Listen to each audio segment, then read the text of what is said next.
الحمدللہ والصلاة والسلام علی رسول اللہ۔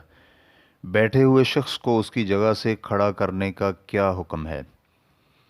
سوال کیا گیا ہے، مجھے اس حدیث کی ضرورت ہے جس میں ہے کہ جو کوئی شخص کسی مسلمان کو اس کی جگہ سے اٹھا کر دھتکار دے تو وہ جنت میں اپنی جگہ سے محروم ہو جاتا ہے۔ الجواب بعون الوہاب۔ اول، ہمیں ایسی کوئی حدیث نہیں ملی جو شخص کسی کو اس کی جگہ سے اٹھا دے تو وہ جنت میں اپنی جگہ سے محروم ہو گیا۔ اس مفہوم کی ہمیں کوئی حدیث نہیں مل سکی کہ مذکورہ کام کرنے والا شخص جنت میں اپنے ٹھکانے سے محروم ہو گیا۔ دوم، بیٹھے ہوئے شخص کو اس کی جگہ سے کھڑا کرنے کا حکم۔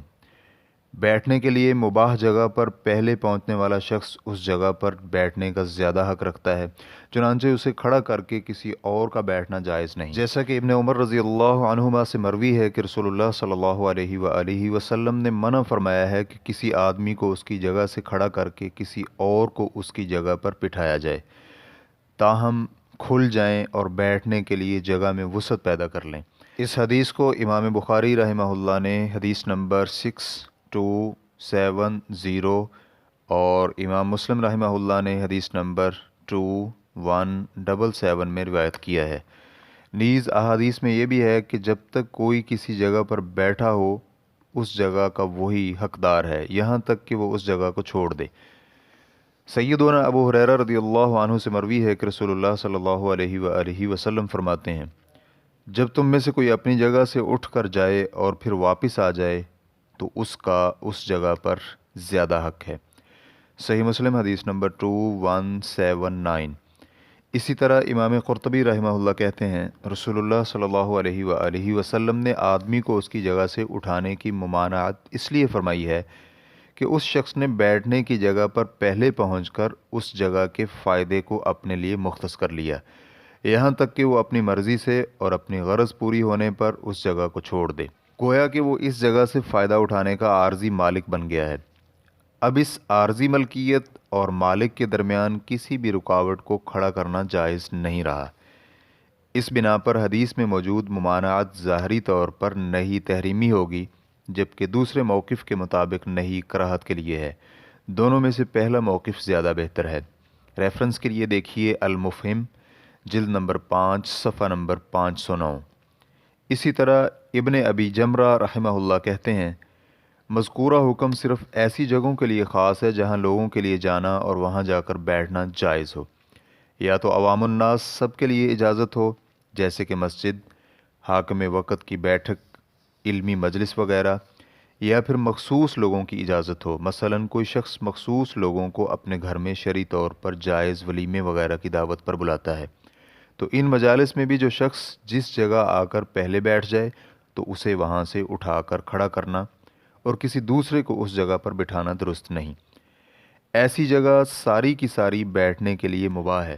تمام لوگ اس حکم میں یکساں ہیں، چاہے کوئی اعلیٰ مقام کا حامل ہو یا کوئی نچلے طبقے کا ہو۔ جو بھی بیٹھنے کے لیے پہلے پہنچ گیا وہ اس جگہ کا حقدار ہوگا، چنانچہ جو شخص کسی بھی چیز کا شرعی طور پر حقدار بن جائے تو اسے غیر شرعی طریقے سے چھیننا غصب کہلائے گا، اور غصب کرنا اجماعی طور پر حرام ہے۔ ریفرنس کے لیے دیکھیے بہجت النفوس، جلد نمبر 4 صفحہ نمبر 194۔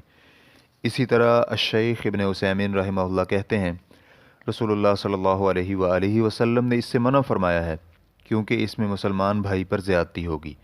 اس حدیث سے حاصل ہونے والے فوائد: کسی کی جگہ پر بیٹھنے کے لیے اسے اٹھانا حرام ہے۔ اس کی وجہ یہ ہے کہ نہی میں اصل حرمت ہوتی ہے، نیز حرام ہونے کی تائید اس بات سے بھی ہوتی ہے کہ یہ اس شخص کے ساتھ زیادتی ہے، اور زیادتی کے بارے میں بھی اصل حکم حرمت ہی کا ہے۔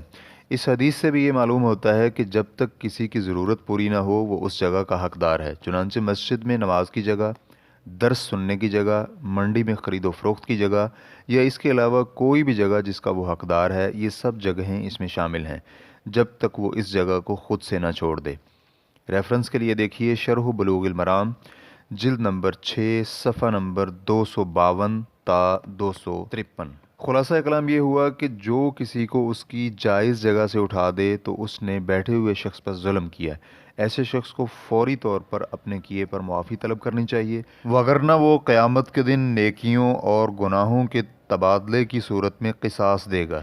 اس لیے کہ سیدنا ابو ہریرہ رضی اللہ عنہ سے مروی ہے، رسول اللہ صلی اللہ علیہ وآلہ وسلم فرماتے ہیں، جس نے اپنے بھائی پر ظلم کیا ہوا ہو تو وہ اس کی معافی تلافی اپنے بھائی سے کر لے، کیونکہ وہاں یعنی روز قیامت دینار اور نہ ہی درہم ہوں گے قبل ازیں کہ اس کے بھائی کے حق میں ظالم کی نیکیاں چھین لی جائیں، اور اگر ظالم کی نیکیاں ہی نہ ہوئیں تو اس کے بھائی کے گناہ پکڑ کر ظالم پر ڈال دیے جائیں گے۔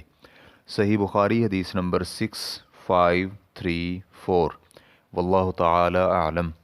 اسلام کیو اے ریکارڈنگز مؤسسۃ الشیخ محمد صالح المنجد، المملکۃ العربیۃ السعودیہ، فتویٰ نمبر 332040۔ والسلام علیکم ورحمۃ اللہ وبرکاتہ۔